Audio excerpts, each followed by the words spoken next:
It's such a great privilege for me to be on the screen in front of you with my co-presenter of the TV series Saving Our Marriage, Paul Nyamuda. Welcome, welcome, Paul. I just, Thank you so much, Ilze. I just so enjoyed doing season 1 and season 2 with you, and I just know that we have touched many, many lives because just today, before we started, I quickly went to buy some food for the week.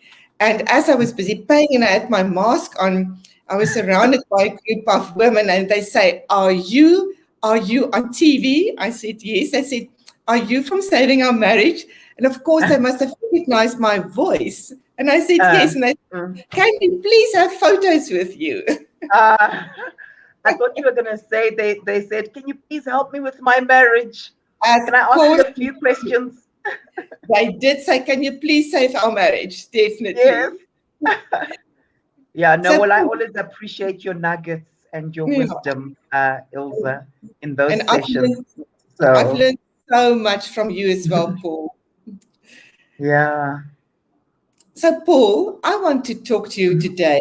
Let's have a discussion about love boosters. You also have one of the card sets that you have for couples is called Love Boosters. And I have my way that I look at boosting love, and you have yours, which is an awesome pack of cards. And if anybody is interested to get a pack of cards like that, this is on Paul's website, marriagecoach.co.za, and it's called Love Boosters. So for you, what is a love booster, Paul? You know, Ilze, for me, it's something that reminds someone of your love for them.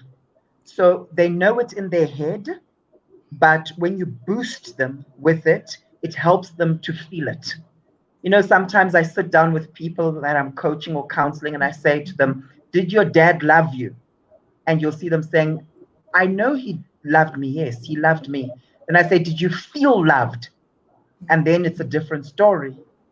And they'll say, yes, I know it in my head. He provided for me, but did you feel it? And they're not too sure. Yeah. So I believe that my job as a husband is to help my wife feel all those things that she knows in her head are true. It's so true. I also know that for me, when my husband acknowledges and appreciates what is really important to me and what is of high priority to me, for instance, I love it, and it's really important for me when I talk to him that he doesn't have one eye on his computer or on the TV, but that he turns to me and he faces me and he listens with the intent to hear.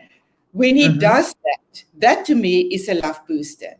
But this is tricky Exactly. because how will people know what your love boosters are? Exactly. You know, for me, Ilze, what I've tried to do is to show people that it's not just a broad concept. It actually is drilled down to specific behaviors, just like you mentioned, because people can't guess these things because people are wired so differently, you know? And sometimes when you love someone, you've almost got this mindset of, well, if they love me, they should just know, you know? Especially when it comes to romance, you know, if he loves me, he should just know. But there's a book that has got the title, it's entitled Men Don't Read Minds, They Read Newspapers. And there was a time there was a time when a particular lady corrected me and she said it's the same for women too, you know.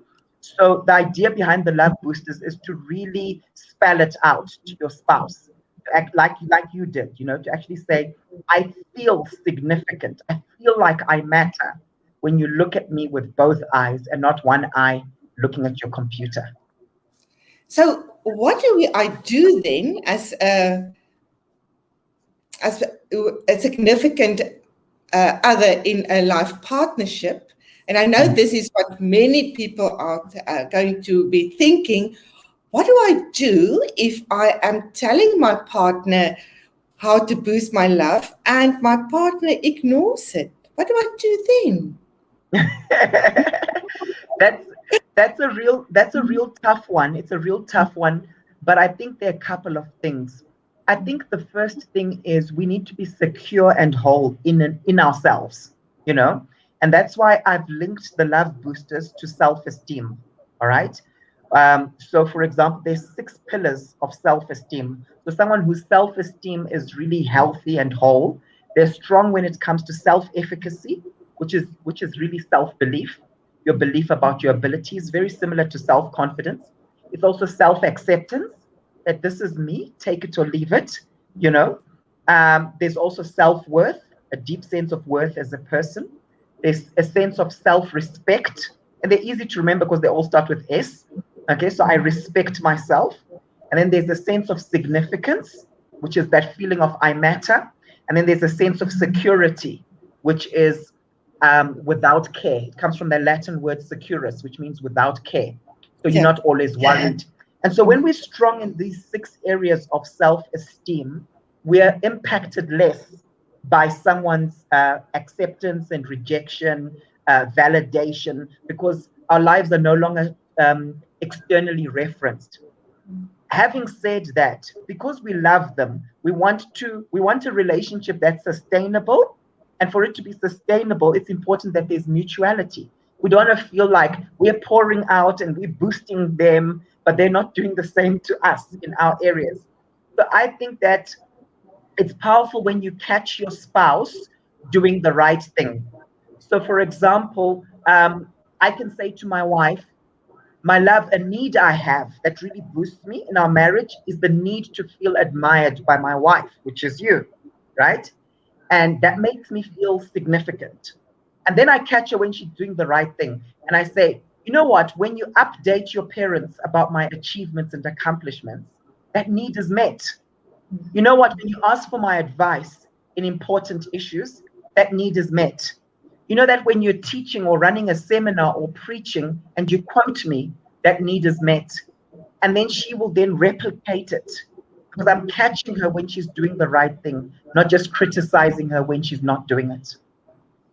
So, Paul, I said to the couples on Saving Our Marriage, it was my motto that I kept on throwing to them over and over and over is the biggest investment that you can make in your relationship is growing yourself.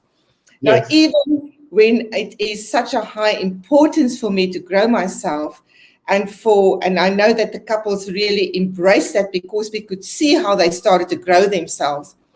There are still times that you are just as a human being feeling less confident, a little bit more wobbly. Maybe in your perceptions, life is just throwing you a couple of extra challenges in that period of time. And then you can also become more needy of your spouse. You want more attention. You want your spouse to just read your mind, although it's completely impossible. And you want your spouse to just respond to you in that way that is important to you. But then it doesn't happen.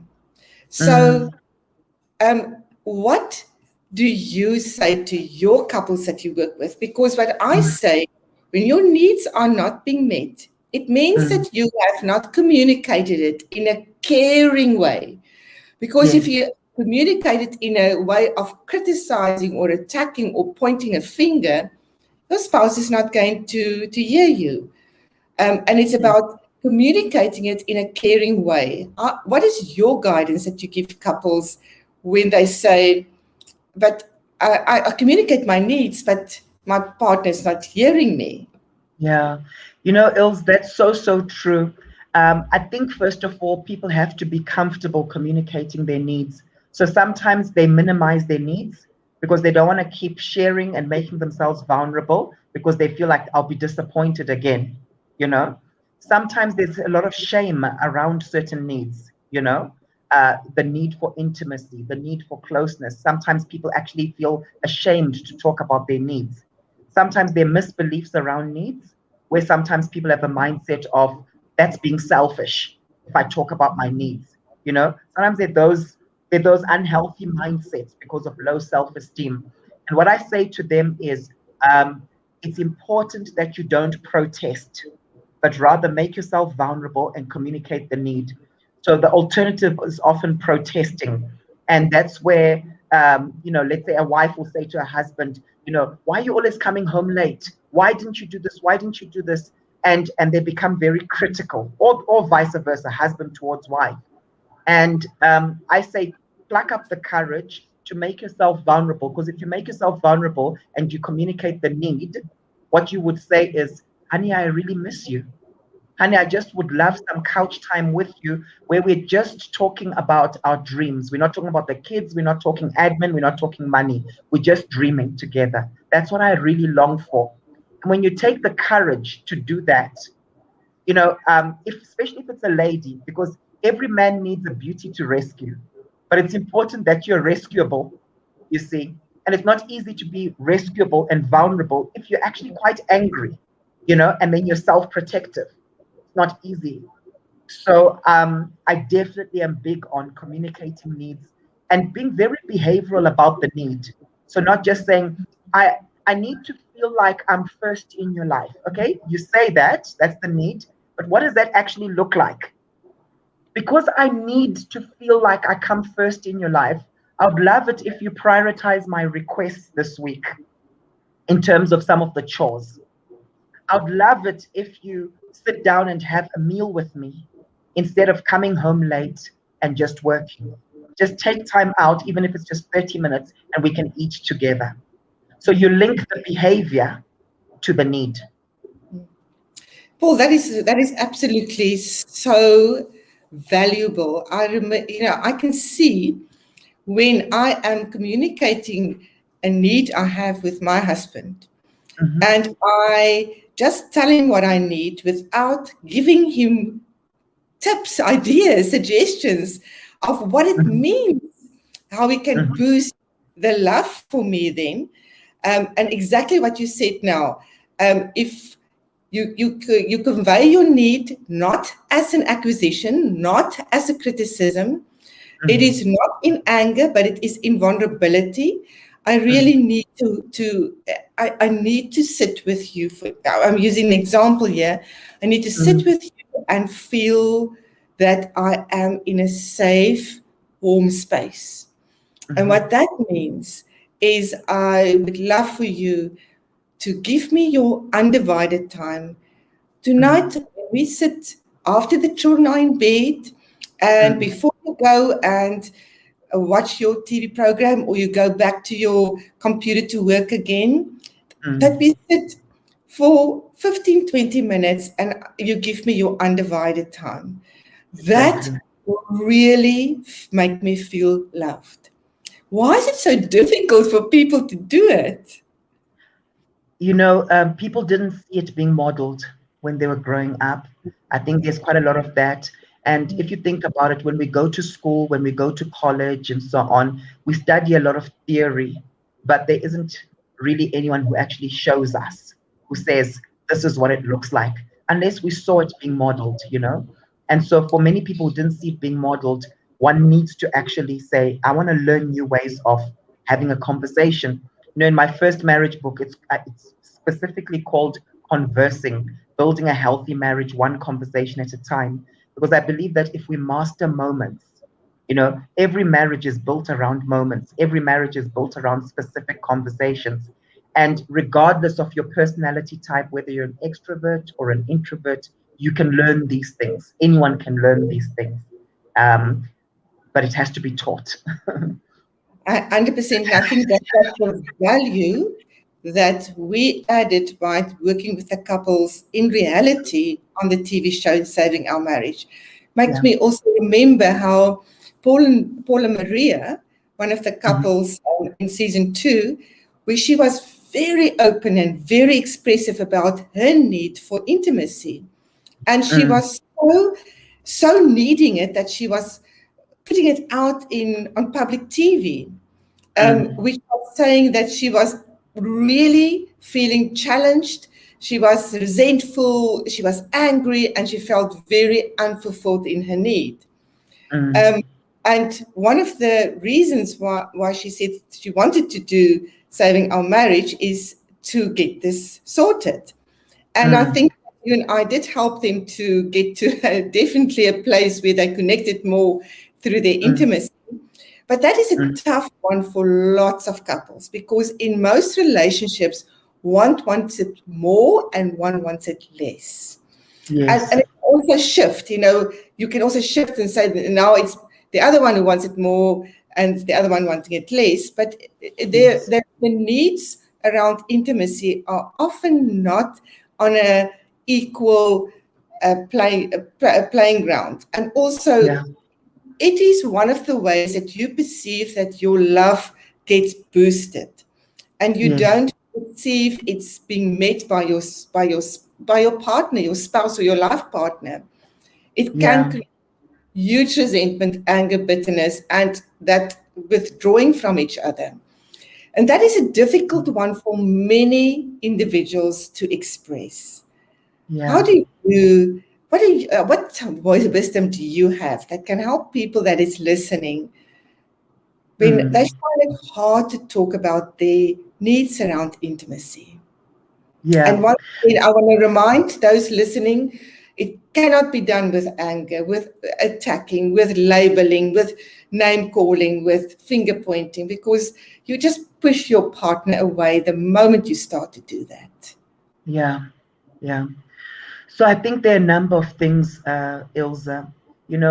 Often mainly men, but it also happens with women, will blame their spouse a lot and will say, this person doesn't want to meet my needs in this area.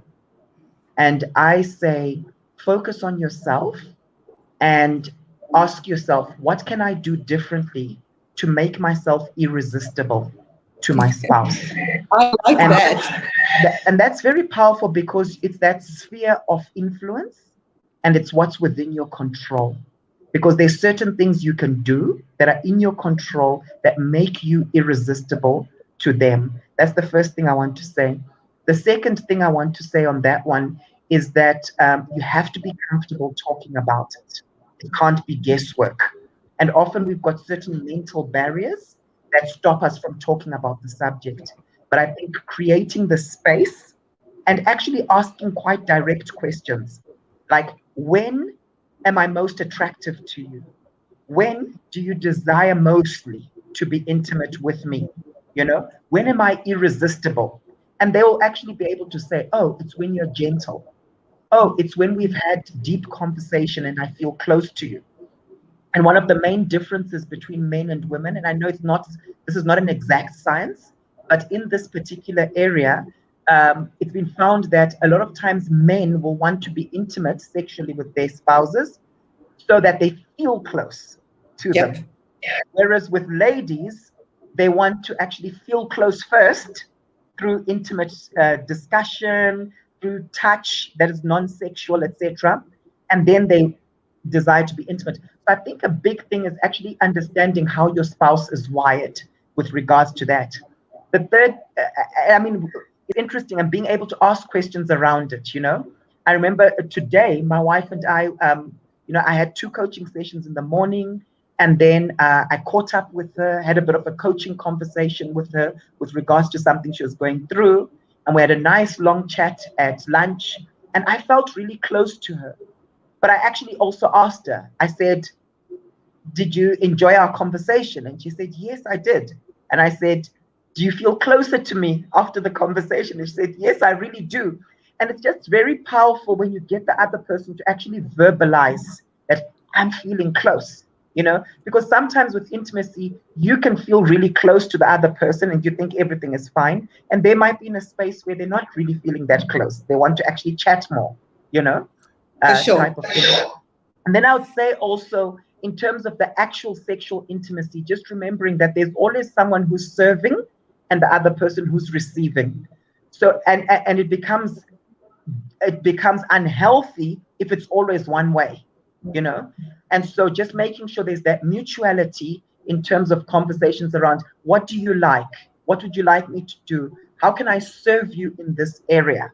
And the other person also asking that particular question. Remembering that lust thinks of just getting, but love thinks of giving. Giving, for sure. And what actually reminds me now that, to be able to give love, you have to know how to love yourself. And I think Yes. that a very important love booster, before you can actually boost someone else's love, or you, especially we're talking about the life partner's love now, it's Mm. important for you to also know how to boost your own love, how Yeah. to fill your own cup, how to be Yes. honest with yourself what it is that you need. And the one thing that people keep on tripping themselves up with is looking to the other person to fulfill all your needs. And it's not possible. I wish I had the magic wand and I could make that possible. I wish I could just have that magic wand to say my husband will always just know how to fulfill my needs. But what is more So true. important is for you to also know, how do you look after yourself? How do you show love to yourself? How do you show care to yourself? Because when you do it for yourself, it becomes Mm. also easier to do it for your loved one. Sure. Very powerful. Yeah. So, what is a love booster for you? How do you show love to yourself? You know what? I'll give you an example. So I've just bought myself a new pair of running shoes, for example, right? I didn't apologize for it. I do need them. I could have waited a few more weeks, but it was something I was doing for myself. And I think that's a type of love booster because it's for something that I do recreationally. I run quite a lot, and I know that those kinds of things are important for me, you know? And because I'm conscious of that in terms of my own health and what I need to do for myself, there are times I'll say to Trace, my love, you know what? Why don't you go for a run? I'll sort the kids out. I'll go and fetch this one from school or this one from his play date. You go for a run or you go for a cycle. She's a triathlete, or you go and do this because I know that that's a spacious place for her. So I think it's so true what you're saying. If you know how to show yourself love because you know what your needs are, you're able to do so Yeah. to your spouse also. So, Paul, there's something that very few people know about me because people think I'm just always working hard and on top of things. One Mhm. of the ways I show love to myself, I binge watch Netflix. When I have the time on a Saturday afternoon or a Saturday night, I can just watch Ah, my favorite series and binge watch. And that is one of the ways that I mhm. boost love for me. I do what is Yes, really making me feel it's time out, it's complete relaxation, it's mindless, and I do it for me. So even, awesome. yeah, and I don't judge it, I don't feel bad about it. I just say that is how I show love and care to Ilze. And the other way that Yes. when I also love exercise, and when the other day I was doing a program on a rowing machine, and Mm-hmm. it was quite rhythmic, and the whole time I was having this affirmation for myself: I care for Ilze, I care for Ilze. As I was rowing, I care for Mm-hmm. Ilze. And it was such a powerful way for me to Sure. show love, to boost love for myself as well. Yeah. And you know, Ilse, I think the mistake a lot of people make is they wait to only fill their tank on their Mm, annual holiday. So they go on that annual holiday and they're minus 10, yeah. and then when the holiday is over, they're back to zero and they need a holiday from the holiday. And I think it's so powerful when we have these daily rituals, these little pockets of space where we just fill our tank, fill our tank, fill our tank. Uh, Very powerful. So, Paul, we've spoken about how we can boost our loved ones, our significant others' love tank, their love. We're not Mm-hmm. talking about the love tanks specifically here, but we're talking about how we express and we talk to each other about how you can boost my love, how I feel loved. You give Mm-hmm. acknowledgement when the other one, your significant other, is doing it, and you also show love to yourself. So, Mm-hmm. just to remind people, if they want to have access to your Love Booster cards, just remind Mm-hmm. again your website name and how they can. It's so, I mean, you've got so many cards on it, this is just one, but just remind again, how can people access your Love Booster cards? Thank you, Ilze. They can actually go to marriagecoach.co.za, and there's a section there that has got resources that people can purchase, and there are a whole lot of cards. The Love Boosters in particular look like this, and what's nice about them is, maybe I can explain how they work.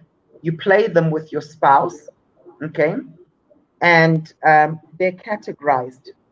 So each Love Booster is linked to a section of self-esteem. And what happens is, I say to people, okay, let's go through these, pick 30, your top 30, where you feel like this is what I would like my spouse to do, right? And then you give those 30 to your spouse, and then they do the same, okay? And so sometimes it's good to get 2 sets, and you then make a decision and you say, I'm going to do 3 per day for them as random acts of kindness. So they might say something like, I feel secure when you give me a back rub. That's an easy to do, inexpensive thing to do, right? That boosts their sense of security, you know? I feel secure when you come and kiss me goodnight when I'm going to bed, if you're staying up. I feel secure when you run my bath for me, you know? Things like that. And then you force the habit. I remember with a particular couple, I said to them, okay, write out what you appreciate about your spouse. And they wrote out maybe 20 each. Then I say, communicate 3 per day. It's amazing after a few weeks what had happened to their marriage just by doing that. So I want to encourage everyone who is busy, who is listening and is still going to listen this, because it's going to be available forever on our If you want to have access to the work of Paul and myself, you wish that you could also get the help like the couples on Saving Our Marriage in season 1 and in season 2 received, go to Paul's website, marriagecoach.co.za, and go and see all the ways that he's offering help. And then also go to my website, ilzealberts.com. I have a free ebook for you. It's called It's Smart to Save Your Marriage.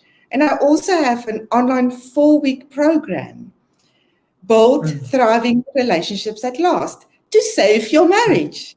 It is affordable. It is for anyone who really want to learn how to apply the skills, the techniques, the approaches that Paul and I used when we worked with the couples on Saving Our Marriage.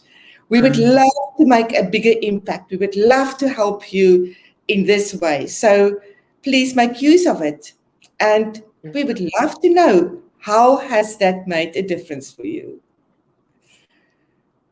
So Paul, I think I want to arrange with you that we, in about 3 to 4 weeks, do meet again here and we talk about button pushes in relationships.